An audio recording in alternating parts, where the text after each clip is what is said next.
4 февраля. Неужто зима? С утра небо очищалось, но вот сейчас настоящая февральская метель. Даже в форточку у меня снежинки залетают. Обещали похолодание, так-то 3 с минусом было.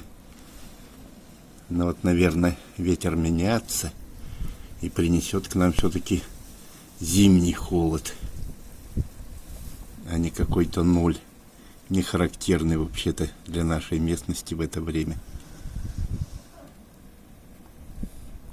Может, даже на лыжах можно покататься, вот нормально.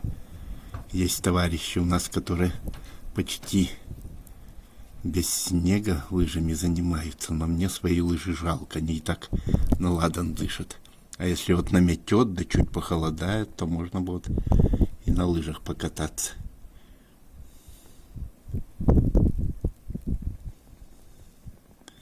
Ладно, форточку закрываю, а то, пожалуй, зима и в комнате здесь начнется.